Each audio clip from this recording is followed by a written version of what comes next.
It's good to talk to everybody tonight. First of all, I wanted to say that, a couple of things. First of all, the back is doing a good bit better, which I'm quite thankful for. I spent most of the day today trying to get some burning in, and got a couple tracks burning, or I finished them up today, so all that wound up working out quite well. Also, mentioning is something else that I mentioned, that River seems to be getting where she's feeling a good bit better, which is a relief from me and her mom. But I just wanted to thank everybody for praying for us. Wanted to talk for a minute about a particular passage starting in the book of James, chapter 2. Actually, several passages that are there.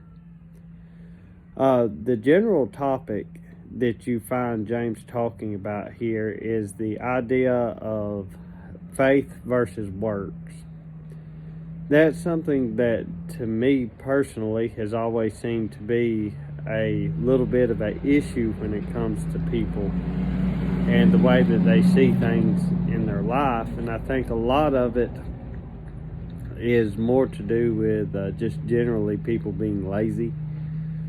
But James was actually quite critical of a lot of the teachings in today's world, that all that matters is believing, all that matters is faith. He even goes as far as to say that faith without works is dead being alone. Now, I want us to stop for a minute and understand a couple things.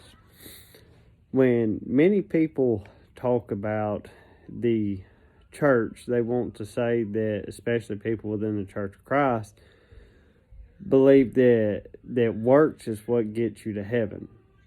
And I have vehemently disagreed with people many times about that, because it's not just works to get you to heaven. And their premise behind it is baptism is an act or a work or something that you have to do in order to go to heaven, which is 100% true, might I add, but that is done through faith.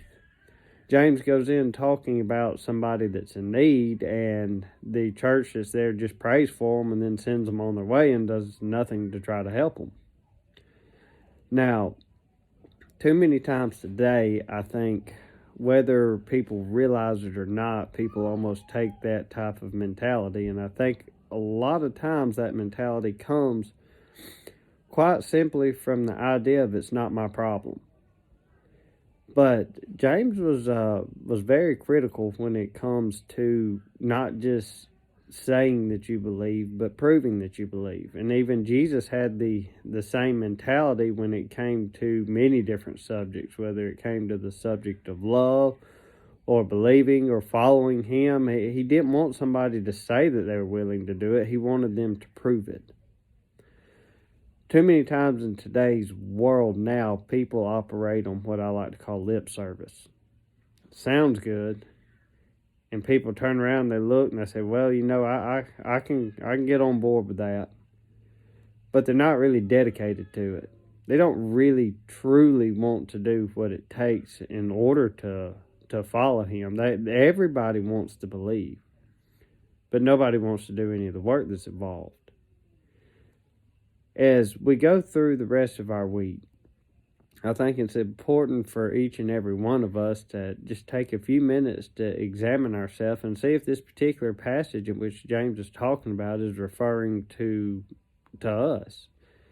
I sometimes have to look at myself just like everyone else, and I have to evaluate where I am in my life, and I have to say, am I really, truly, honestly living up to what it is that I want to be, or what it is that I say that I am? Because if I'm not doing those things, then I'm just talking.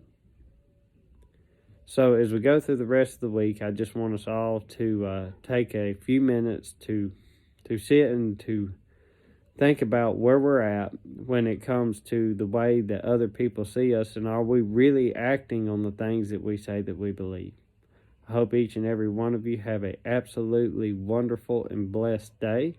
I hope the rest of your week is the same, and I cannot wait to see you Sunday. Thank you.